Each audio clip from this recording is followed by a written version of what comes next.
Right, let's try and get dot and cross diagrams sorted out. We know they're going to come up in the exam at least once, so you'll be throwing away marks if you don't get this sorted. We'll start off with the exception, actually. We'll start off with hydrogen.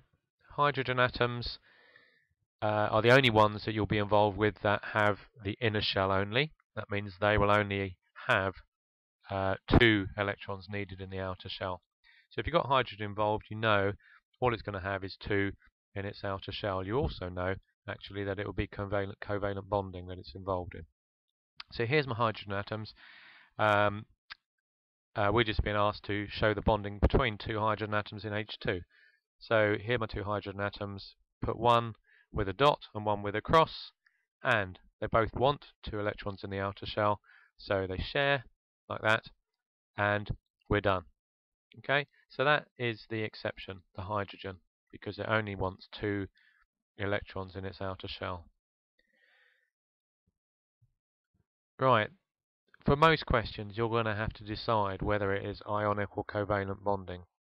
If hydrogen is involved, it's covalent, and if there's only non-metal elements involved, it's covalent. There aren't that many elements you're actually going to come across. I've listed them here. The halogens, carbon, nitrogen, and oxygen, maybe sulfur, and maybe phosphorus, but that's unlikely. So, here's a question. Show the bonding between hydrogen and oxygen in H2O, water.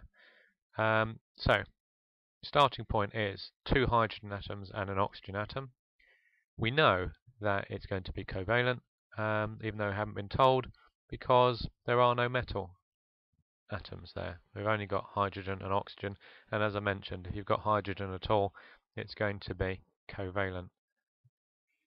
So, draw out your atoms, each with the appropriate number of electrons. If you're not sure, look up oxygen in the periodic table. It's in group 6, so it's got 6 electrons in the outer shell. Now, the oxygen is going to need 2 more electrons, and it's going to get them from the hydrogens by sharing. What you've got to do is pair up the electrons. Every dot needs to be with a cross. So there's our first atom, and hydrogen and oxygen joined, and the second one. Okay, each join is overlapping. The 2 atoms are sharing the electrons quite clearly, and there's a dot with a cross in each case. Oxygen now appears to have 8 electrons, and the hydrogens appear to have 2. Here's the second example. Show the bonding between sulfur atoms in S2. So again, starting point, we know what we're dealing with, 2 sulfur atoms. Again, refer to the periodic table if you need to. Sulfur's in group 6, therefore we've got 2 sulfur atoms that have 6 electrons each. It's a dot and cross diagram, so one lot has dots and the other one has crosses. Now we're going to need to share 2. The atom on the right needs 2, and the atom on the left needs 2.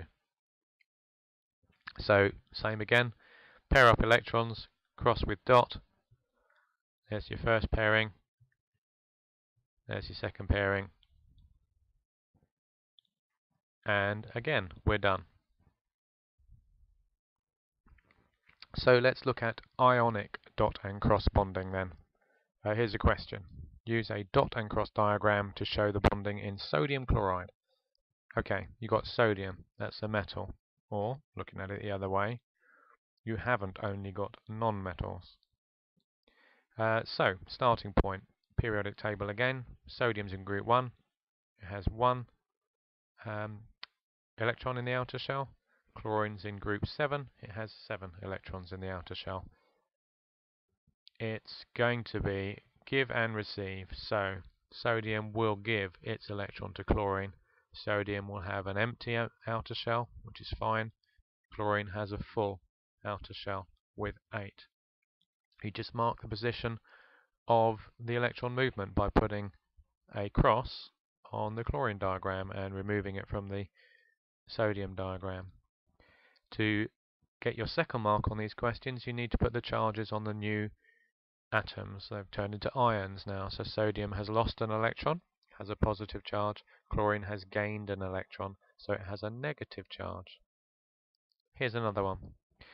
Use a dot and cross diagram to show the bonding in potassium oxide. Now, this is probably a tougher question than you'll get in the exam, but it's given you the information. K2O, 2 potassium atoms and 1 oxygen atoms. So, periodic table, potassium group 1, 1 electron. Another potassium atom with 1 electron. Oxygen group 6, 6 electrons. Should be clear what to do, just need to move on with it.